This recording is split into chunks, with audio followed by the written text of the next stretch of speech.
प्यारे भक्तों, आज नवरात्रि का तीसरा दिन माँ चंद्रघंटा को समर्पित है। यह नवरात्रि सभी भक्तों के लिए बेहद बहुत सारी खुशियाँ लेकर आई है। इन नवरात्रि में ऐसे चमत्कार हो रहे हैं जो भक्तों को आश्चर्यचकित कर रहे हैं। यदि आप इस वीडियो को आज देख रहे हैं तो आप भाग्यशाली होने के साथ साथ माता के प्यारे भी हैं। माता रानी केवल उन्हीं भक्तों को चुनती है जिनकी किस्मत बदलनी होती है। आज तीसरे दिन हम आपको जो मंत्र सुनाने वाले हैं, यह माता चंद्रघंटा को इतना प्रिय है कि आप जो भी माँ से मांगोगे वह तुम्हें चमत्कार के रूप में तुरंत मिलेगा। लेकिन मंत्र का ठीक प्रकार से 108 बार जाप करने पर ही यह सभी लाभ आपको प्राप्त होंगे। माँ चंद्रघंटा को दूध से बनी हुई चीजें बेहद प्रिय हैं, इसलिए जब आप माता की पूजा करें तो उन्हें दूध से बनी हुई मिठाई अर्पित कर सकते हैं। इससे माता रानी आपके मंत्रों द्वारा तुरंत प्रसन्न हो जाएंगी। लेकिन यदि किसी कारण से मंत्र का जाप आप नहीं कर सकते तो इसे अपने मोबाइल में लगाकर 108 बार के लिए छोड़ दीजिए और वहीं बैठ के गुनगुनाते हुए माता रानी का जयकारा लगाते हुए मंत्र को सुनिए। इस मंत्र को 108 बार सुनने से भी आपको वही लाभ मिलेगा जो जाप करने से मिलता है। तो चलिए इस मंत्र की शुरुआत करते हैं। तो आइए। वंदे वांछित लाभाय चंदाधिकृत शेखराम सिंहारूढ़ा चंद्रघंटा यशस्वनीम वंदे वांछित लाभाय चंदाधिकृत शेखराम सिंहारूढ़ा चंद्रघंटा यशस्वनीम वंदे वांछित लाभाय चंदाधिकृत शेखराम सिंहारूढ़ा चंद्रघंटा यशस्वनीम वंदे वांछित लाभाय चंदाधिकृत शेखराम सिंहारूढ़ा चंद्रघंटा यशस्वनीम वंदे वांछित लाभाय चंदाधिकृत शेखराम सिंहारूढ़ा चंद्रघंटा यशस्वनीम वंदे वांछित लाभाय चंदाधिकृत शेखराम सिंहारूढ़ा चंद्रघंटा यशस्वनीम वंदे वांछित लाभाय चंदाधिकृत शेखराम सिंहारूढ़ा चंद्रघंटा यशस्वनीम वंदे वांछित लाभाय चंदाधिकृत शेखराम सिंहारूढ़ा चंद्रघंटा यशस्वनीम वंदे वांछित लाभाय चंदाधिकृत शेखराम सिंहारूढ़ा चंद्रघंटा यशस्वनीम वंदे वांछित लाभाय चंदाधिकृत शेखराम सिंहारूढ़ा चंद्रघंटा यशस्वनीम वंदे वांछित लाभाय चंदाधिकृत शेखराम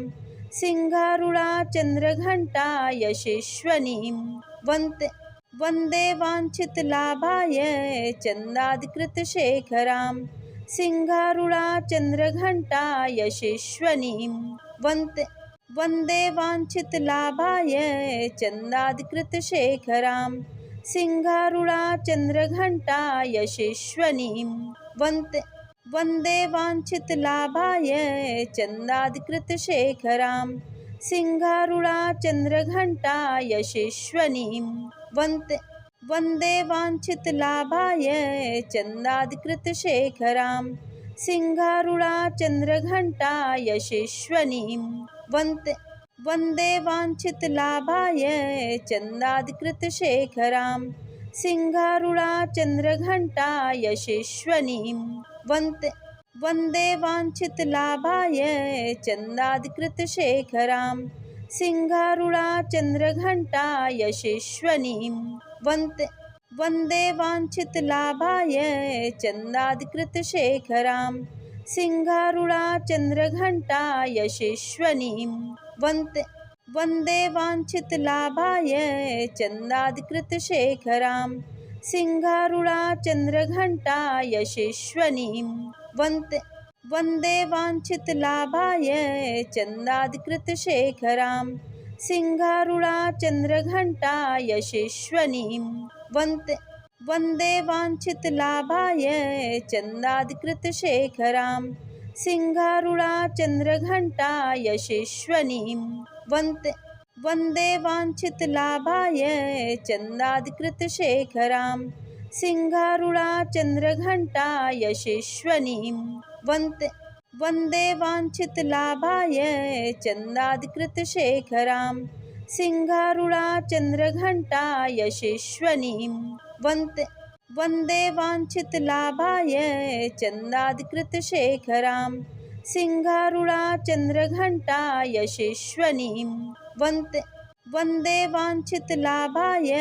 चन्दाधिकृतशेखरां सिंहारूढा चन्द्रघण्टा यशस्विनीं वन्दे वाञ्छितलाभाय चन्दाधिकृतशेखरां सिंहारूढा चन्द्रघण्टा यशस्विनीं वन्दे वाञ्छितलाभाय चन्दाधिकृतशेखरां सिंहारूढा चन्द्रघण्टा यशस्विनीं वन्दे वाञ्छितलाभाय चन्दाधिकृतशेखरां सिंहारूढा चन्द्रघण्टा यशस्विनीं वन्दे वाञ्छितलाभाय चन्दाधिकृतशेखरां सिंहारूढा चन्द्रघण्टा यशस्विनीं वन्दे वाञ्छितलाभाय चन्दाधिकृतशेखरां सिंहारूढा चन्द्रघण्टा यशस्विनीं वन्दे वाञ्छितलाभाय चन्दाधिकृतशेखरां सिंहारूढा चन्द्रघण्टा यशस्विनीं वन्दे वाञ्छितलाभाय चन्दाधिकृतशेखरां सिंहारूढा चन्द्रघण्टा यशस्विनीं वन्दे वाञ्छितलाभाय चन्दाधिकृतशेखरां सिंहारूढा चन्द्रघण्टा यशस्विनीं वन्दे वाञ्छितलाभाय चन्दाधिकृतशेखरां सिंहारूढा चन्द्रघण्टा यशस्विनीं वन्दे वाञ्छितलाभाय चन्दाधिकृतशेखरां सिंहारूढा चन्द्रघण्टा यशस्विनीं वन्दे वाञ्छितलाभाय चन्दाधिकृतशेखरां सिंहारूढा चन्द्रघण्टा यशस्विनीं वन्दे वाञ्छितलाभाय चन्दाधिकृतशेखरां सिंहारूढा चन्द्रघण्टा यशस्विनीं वन्दे वाञ्छितलाभाय चन्दाधिकृतशेखरां सिंहारूढा चन्द्रघण्टा यशस्विनीं वन्दे वाञ्छितलाभाय चन्दाधिकृतशेखरां सिंहारूढा चन्द्रघण्टा यशस्विनीं वन्दे वाञ्छितलाभाय चन्दाधिकृतशेखरां सिंहारूढा चन्द्रघण्टा यशस्विनीं वन्दे वाञ्छितलाभाय चन्दाधिकृतशेखरां सिंहारूढा चन्द्रघण्टा यशस्विनीं वन्दे वाञ्छितलाभाय चन्दाधिकृतशेखरां सिंहारूढा चन्द्रघण्टा यशस्विनीं वन्दे वाञ्छितलाभाय चन्दाधिकृतशेखरां सिंहारूढा चन्द्रघण्टा यशस्विनीं वन्दे वाञ्छितलाभाय चन्दाधिकृतशेखरां सिंहारूढा चन्द्रघण्टा यशस्विनीं वन्दे वाञ्छितलाभाय चन्दाधिकृतशेखरां सिंहारूढा चन्द्रघण्टा यशस्विनीं वन्दे वाञ्छितलाभाय चन्दाधिकृतशेखरां सिंहारूढा चन्द्रघण्टा यशस्विनीं वन्दे वाञ्छितलाभाय चन्दाधिकृतशेखरां सिंहारूढा चन्द्रघण्टा यशस्विनीं वन्दे वाञ्छितलाभाय चन्दाधिकृतशेखरां सिंहारूढा चन्द्रघण्टा यशस्विनीं वन्दे वाञ्छितलाभाय चन्दाधिकृतशेखरां सिंहारूढा चन्द्रघण्टा यशस्विनीं वन्दे वाञ्छितलाभाय चन्दाधिकृतशेखरां सिंहारूढा चन्द्रघण्टा यशस्विनीं वन्दे वाञ्छितलाभाय चन्दाधिकृतशेखरां सिंहारूढा चन्द्रघण्टा यशस्विनीं वन्दे वाञ्छितलाभाय चन्दाधिकृतशेखरां सिंहारूढाचन्द्रघण्टा यशस्विनीं वन्दे वाञ्छितलाभाय चन्दाधिकृतशेखरां सिंहारूढाचन्द्रघण्टा यशस्विनीं वन्दे वाञ्छितलाभाय चन्दाधिकृतशेखरां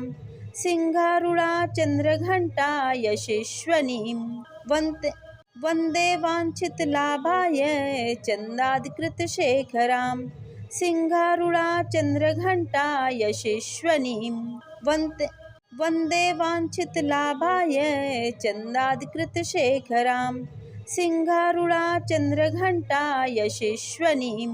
वन्दे वाञ्छितलाभाय चन्दाधिकृतशेखरां सिंहारूढाचन्द्रघण्टा यशस्विनीं वन्दे वाञ्छितलाभाय चन्दाधिकृतशेखरां सिंहारूढाचन्द्रघण्टा यशस्विनीं वन्दे वाञ्छितलाभाय चन्दाधिकृतशेखरां सिंहारूढाचन्द्रघण्टा यशस्विनीं वन्दे वाञ्छितलाभाय चन्दाधिकृतशेखरां सिंहारूढाचन्द्रघण्टा यशस्विनीं वन्दे वाञ्छितलाभाय चन्दाधिकृतशेखरां सिंहारूढाचन्द्रघण्टा यशस्विनीं वन्दे वाञ्छितलाभाय चन्दाधिकृतशेखरां सिंहारूढाचन्द्रघण्टा यशस्विनीं वन्दे वाञ्छितलाभाय चन्दाधिकृतशेखरां सिंहारूढाचन्द्रघण्टा यशस्विनीं वन्दे वाञ्छितलाभाय चन्दाधिकृतशेखरां सिंहारूढाचन्द्रघण्टा यशस्विनीं वन्दे वाञ्छितलाभाय चन्दाधिकृतशेखरां सिंहारूढाचन्द्रघण्टा यशस्विनीं वन्दे वाञ्छितलाभाय चन्दाधिकृतशेखरां सिंहारूढाचन्द्रघण्टा यशस्विनीं वन्दे वाञ्छितलाभाय चन्दाधिकृतशेखरां सिंहारूढाचन्द्रघण्टा यशस्विनीं वन्दे वाञ्छितलाभाय चन्दाधिकृतशेखरां सिंहारूढाचन्द्रघण्टा यशस्विनीं वन्दे वाञ्छितलाभाय चन्दाधिकृतशेखरां सिंहारूढाचन्द्रघण्टा यशस्विनीं वन्दे वाञ्छितलाभाय चन्दाधिकृतशेखरां सिंहारूढाचन्द्रघण्टा यशस्विनीं वन्दे वाञ्छितलाभाय चन्दाधिकृतशेखरां सिंहारूढाचन्द्रघण्टा यशस्विनीं वन्दे वाञ्छितलाभाय चन्दाधिकृतशेखरां सिंहारूढाचन्द्रघण्टा यशस्विनीं वन्दे वाञ्छितलाभाय चन्दाधिकृतशेखरां सिंहारूढाचन्द्रघण्टा यशस्विनीं वन्दे वाञ्छितलाभाय चन्दाधिकृतशेखरां सिंहारूढाचन्द्रघण्टा यशस्विनीं वन्दे वाञ्छितलाभाय चन्दाधिकृतशेखरां सिंहारूढाचन्द्रघण्टा यशस्विनीं वन्दे वाञ्छितलाभाय चन्दाधिकृतशेखरां सिंहारूढाचन्द्रघण्टा यशस्विनीं वन्दे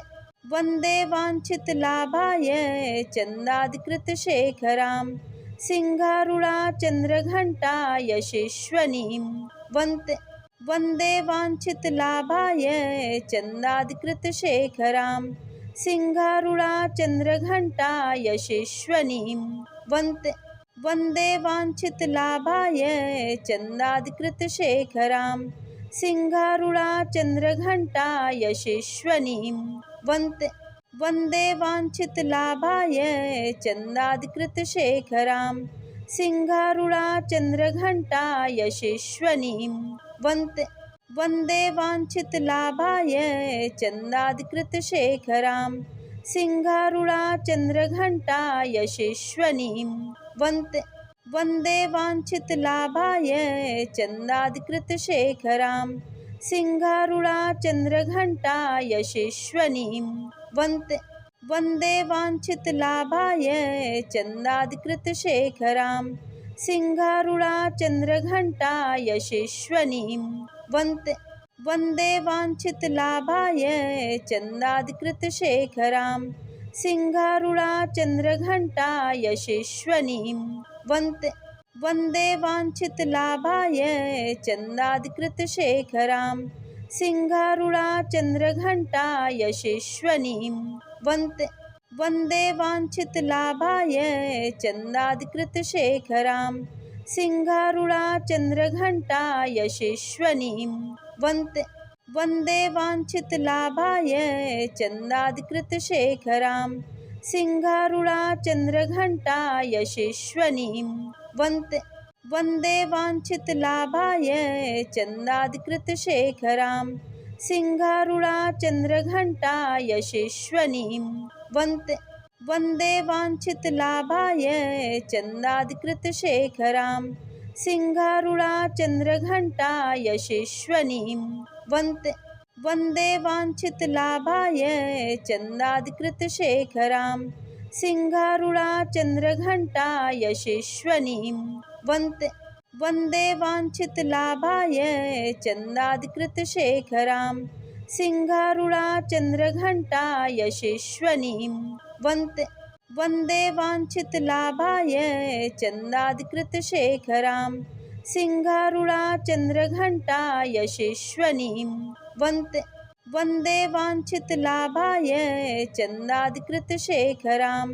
सिंहारूढा चन्द्रघण्टा यशस्विनीं वन्दे वाञ्छितलाभाय चन्दाधिकृतशेखरां सिंहारूढा चन्द्रघण्टा यशस्विनीं वन्दे वाञ्छितलाभाय चन्दाधिकृतशेखरां सिंहारूढा चन्द्रघण्टा यशस्विनीं वन्दे वाञ्छितलाभाय चन्दाधिकृतशेखरां सिंहारूढा चन्द्रघण्टा यशस्विनीं वन्दे वाञ्छितलाभाय चन्दाधिकृतशेखरां सिंहारूढा चन्द्रघण्टा यशस्विनीं वन्दे वाञ्छितलाभाय चन्दाधिकृतशेखरां सिंहारूढा चन्द्रघण्टा यशस्विनीं वन्दे वाञ्छितलाभाय चन्दाधिकृतशेखरां सिंहारूढा चन्द्रघण्टा यशस्विनीं वन्दे वाञ्छितलाभाय चन्दाधिकृतशेखरां सिंहारूढा चन्द्रघण्टा यशस्विनीं वन्दे वाञ्छितलाभाय चन्दाधिकृतशेखरां सिंहारूढा चन्द्रघण्टा यशस्विनीं वन्दे वाञ्छितलाभाय चन्दाधिकृतशेखरां सिंहारूढा चन्द्रघण्टा यशस्विनीं वन्दे वाञ्छितलाभाय चन्दाधिकृतशेखरां सिंहारूढा चन्द्रघण्टा यशस्विनीं वन्दे वाञ्छितलाभाय चन्दाधिकृतशेखरां सिंहारूढा चन्द्रघण्टा यशस्विनीं वन्दे वाञ्छितलाभाय चन्दाधिकृतशेखरां सिंहारूढा चन्द्रघण्टा यशस्विनीं वन्दे वाञ्छितलाभाय चन्दाधिकृतशेखरां सिंहारूढा चन्द्रघण्टा यशस्विनीं वन्दे वाञ्छितलाभाय चन्दाधिकृतशेखरां सिंहारूढा चन्द्रघण्टा यशस्विनीं वन्दे वाञ्छितलाभाय चन्दाधिकृतशेखरां सिंहारूढा चन्द्रघण्टा यशस्विनीं वन्दे वाञ्छितलाभाय चन्दाधिकृतशेखरां सिंहारूढा चन्द्रघण्टा यशस्विनीं वन्दे वाञ्छितलाभाय चन्दाधिकृतशेखरां सिंहारूढा चन्द्रघण्टा यशस्विनीं वन्दे वाञ्छितलाभाय चन्दाधिकृतशेखरां सिंहारूढाचन्द्रघण्टा यशस्विनीं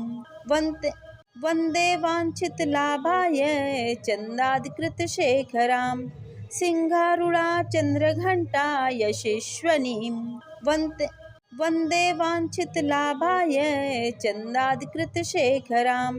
सिंहारूढाचन्द्रघण्टा यशस्विनीं वन्दे वाञ्छितलाभाय चन्दाधिकृतशेखरां सिंहारूढाचन्द्रघण्टा यशस्विनीं वन्दे वाञ्छितलाभाय चन्दाधिकृतशेखरां सिंहारूढाचन्द्रघण्टा यशस्विनीं वन्दे वाञ्छितलाभाय चन्दाधिकृतशेखरां सिंहारूढाचन्द्रघण्टा यशस्विनीं वन्दे वाञ्छितलाभाय चन्दाधिकृतशेखरां सिंहारूढाचन्द्रघण्टा यशस्विनीं वन्दे वाञ्छितलाभाय चन्दाधिकृतशेखरां सिंहारूढाचन्द्रघण्टा यशस्विनीं वन्दे वाञ्छितलाभाय चन्दाधिकृतशेखरां सिंहारूढाचन्द्रघण्टा यशस्विनीं वन्दे वाञ्छितलाभाय चन्दाधिकृतशेखरां सिंहारूढाचन्द्रघण्टा यशस्विनीं वन्दे वाञ्छितलाभाय चन्दाधिकृतशेखरां सिंहारूढाचन्द्रघण्टा यशस्विनीं वन्दे वाञ्छितलाभाय चन्दाधिकृतशेखरां सिंहारूढाचन्द्रघण्टा यशस्विनीं वन्दे वाञ्छितलाभाय चन्दाधिकृतशेखरां सिंहारूढाचन्द्रघण्टा यशस्विनीं वन्दे वाञ्छितलाभाय चन्दाधिकृतशेखरां सिंहारूढाचन्द्रघण्टा यशस्विनीं वन्दे वाञ्छितलाभाय चन्दाधिकृतशेखरां सिंहारूढाचन्द्रघण्टा यशस्विनीं वन्दे वाञ्छितलाभाय चन्दाधिकृतशेखरां सिंहारूढाचन्द्रघण्टा यशस्विनीं वन्दे वाञ्छितलाभाय चन्दाधिकृतशेखरां सिंहारूढाचन्द्रघण्टा यशस्विनीं वन्दे वाञ्छितलाभाय चन्दाधिकृतशेखरां सिंहारूढाचन्द्रघण्टा यशस्विनीं वन्दे वाञ्छितलाभाय चन्दाधिकृतशेखरां सिंहारूढाचन्द्रघण्टा यशस्विनीं वन्दे वाञ्छितलाभाय चन्दाधिकृतशेखरां सिंहारूढाचन्द्रघण्टा यशस्विनीं वन्दे वाञ्छितलाभाय चन्दाधिकृतशेखरां सिंहारूढाचन्द्रघण्टा यशस्विनीं वन्दे वाञ्छितलाभाय चन्दाधिकृतशेखरां सिंहारूढाचन्द्रघण्टा यशस्विनीं वन्दे वाञ्छितलाभाय चन्दाधिकृतशेखरां सिंहारूढाचन्द्रघण्टा यशस्विनीं वन्दे वाञ्छितलाभाय चन्दाधिकृतशेखरां सिंहारूढाचन्द्रघण्टा यशस्विनीं वन्दे वाञ्छितलाभाय चन्दाधिकृतशेखरां सिंहारूढाचन्द्रघण्टा यशस्विनीं वन्दे वाञ्छितलाभाय चन्दाधिकृतशेखरां सिंहारूढाचन्द्रघण्टा यशस्विनीं वन्दे वाञ्छितलाभाय चन्दाधिकृतशेखरां सिंहारूढाचन्द्रघण्टा यशस्विनीं वन्दे वाञ्छितलाभाय चन्दाधिकृतशेखरां सिंहारूढाचन्द्रघण्टा यशस्विनीं वन्दे वाञ्छितलाभाय चन्दाधिकृतशेखरां सिंहारूढाचन्द्रघण्टा यशस्विनीं वन्दे वाञ्छितलाभाय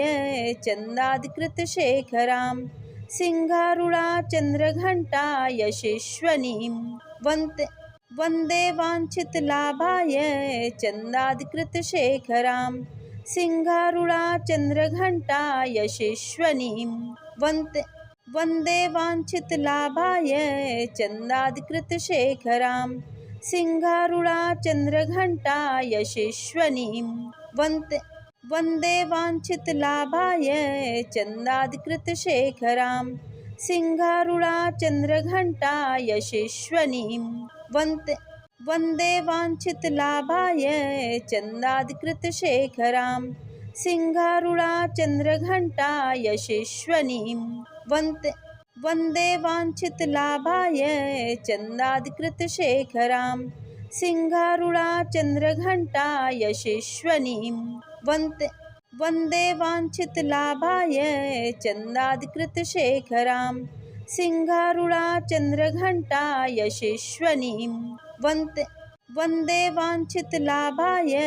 चन्दाधिकृतशेखरां सिंहारूढा चन्द्रघण्टा यशस्विनीं वन्दे वाञ्छितलाभाय चन्दाधिकृतशेखरां सिंहारूढा चन्द्रघण्टा यशस्विनीं वन्दे वाञ्छितलाभाय चन्दाधिकृतशेखरां सिंहारूढा चन्द्रघण्टा यशस्विनीं वन्दे वाञ्छितलाभाय चन्दाधिकृतशेखरां सिंहारूढा चन्द्रघण्टा यशस्विनीं वन्दे वाञ्छितलाभाय चन्दाधिकृतशेखरां सिंहारूढा चन्द्रघण्टा यशस्विनीं वन्दे वाञ्छितलाभाय चन्दाधिकृतशेखरां सिंहारूढा चन्द्रघण्टा यशस्विनीं वन्दे वाञ्छितलाभाय चन्दाधिकृतशेखरां सिंहारूढा चन्द्रघण्टा यशस्विनीं वन्दे वाञ्छितलाभाय चन्दाधिकृतशेखरां सिंहारूढा चन्द्रघण्टा यशस्विनीं वन्दे वाञ्छितलाभाय चन्दाधिकृतशेखरां सिंहारूढा चन्द्रघण्टा यशस्विनीं वन्दे वाञ्छितलाभाय चन्दाधिकृतशेखरां सिंहारूढा चन्द्रघण्टा यशस्विनीं वन्दे वाञ्छितलाभाय चन्दाधिकृतशेखरां सिंहारूढा चन्द्रघण्टा यशस्विनीं वन्दे वाञ्छितलाभाय चन्दाधिकृतशेखरां सिंहारूढा चन्द्रघण्टा यशस्विनीं वन्दे वाञ्छितलाभाय चन्दाधिकृतशेखरां सिंहारूढा चन्द्रघण्टा यशस्विनीं वन्दे वाञ्छितलाभाय चन्दाधिकृतशेखरां सिंहारूढा चन्द्रघण्टा यशस्विनीं वन्दे वाञ्छितलाभाय चन्दाधिकृतशेखरां सिंहारूढा चन्द्रघण्टा यशस्विनीं वन्दे वाञ्छितलाभाय चन्दाधिकृतशेखरां सिंहारूढा चन्द्रघण्टा यशस्विनीं वन्दे वाञ्छितलाभाय चन्दाधिकृतशेखरां सिंहारूढा चन्द्रघण्टा यशस्विनीं वन्दे वाञ्छितलाभाय चन्दाधिकृतशेखरां सिंहारूढा चन्द्रघण्टा यशस्विनीं वन्दे वाञ्छितलाभाय चन्दाधिकृतशेखरां सिंहारूढा चन्द्रघण्टा यशस्विनीं वन्दे वाञ्छितलाभाय चन्दाधिकृतशेखरां सिंहारूढा चन्द्रघण्टा यशस्विनीं वन्दे वाञ्छितलाभाय चन्दाधिकृतशेखरां सिंहारूढा चन्द्रघण्टा यशस्विनीं वन्दे वाञ्छितलाभाय चन्दाधिकृतशेखरां सिंहारूढा चन्द्रघण्टा यशस्विनीं वन्दे वाञ्छितलाभाय चन्दाधिकृतशेखरां सिंहारूढा चन्द्रघण्टा यशस्विनीं वन्दे वाञ्छितलाभाय चन्दाधिकृतशेखरां सिंहारूढाचन्द्रघण्टा यशस्विनीं वन्दे वाञ्छितलाभाय चन्दाधिकृतशेखरां सिंहारूढाचन्द्रघण्टा यशस्विनीं वन्दे वाञ्छितलाभाय चन्दाधिकृतशेखरां सिंहारूढाचन्द्रघण्टा यशस्विनीं वन्दे वाञ्छितलाभाय चन्दाधिकृतशेखरां सिंहारूढाचन्द्रघण्टा यशस्विनीं वन्दे वाञ्छितलाभाय चन्दाधिकृतशेखरां सिंहारूढाचन्द्रघण्टा यशस्विनीं वन्दे वाञ्छितलाभाय चन्दाधिकृतशेखरां सिंहारूढाचन्द्रघण्टा यशस्विनीं वन्दे वाञ्छितलाभाय चन्दाधिकृतशेखरां सिंहारूढाचन्द्रघण्टा यशस्विनीं वन्दे वाञ्छितलाभाय चन्दाधिकृतशेखरां सिंहारूढाचन्द्रघण्टा यशस्विनीं वन्दे वाञ्छितलाभाय चन्दाधिकृतशेखरां सिंहारूढाचन्द्रघण्टा यशस्विनीं वन्दे वाञ्छितलाभाय चन्दाधिकृतशेखरां सिंहारूढाचन्द्रघण्टा यशस्विनीं वन्दे वाञ्छितलाभाय चन्दाधिकृतशेखरां सिंहारूढाचन्द्रघण्टा यशस्विनीं वन्दे वाञ्छितलाभाय चन्दाधिकृतशेखरां सिंहारूढाचन्द्रघण्टा यशस्विनीं वन्दे वाञ्छितलाभाय चन्दाधिकृतशेखरां सिंहारूढाचन्द्रघण्टा यशस्विनीं वन्दे वाञ्छितलाभाय चन्दाधिकृतशेखरां सिंहारूढाचन्द्रघण्टा यशस्विनीं वन्दे वाञ्छितलाभाय चन्दाधिकृतशेखरां सिंहारूढाचन्द्रघण्टा यशस्विनीं वन्दे वाञ्छितलाभाय चन्दाधिकृतशेखरां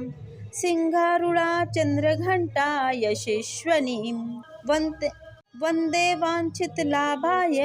चन्दाधिकृतशेखरां सिंहारूढाचन्द्रघण्टा यशस्विनीं वन्दे वाञ्छितलाभाय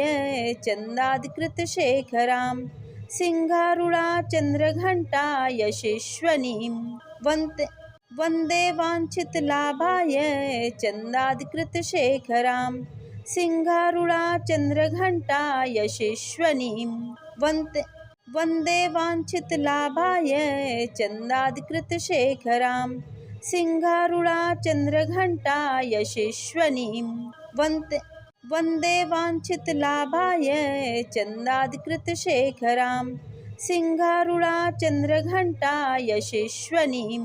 वन्दे वाञ्छितलाभाय चन्दाधिकृतशेखरां सिंहारूढाचन्द्रघण्टा यशस्विनीं वन्दे वाञ्छितलाभाय चन्दाधिकृतशेखरां सिंहारूढाचन्द्रघण्टा यशस्विनीं वन्दे वाञ्छितलाभाय चन्दाधिकृतशेखरां सिंहारूढाचन्द्रघण्टा यशस्विनीं वन्दे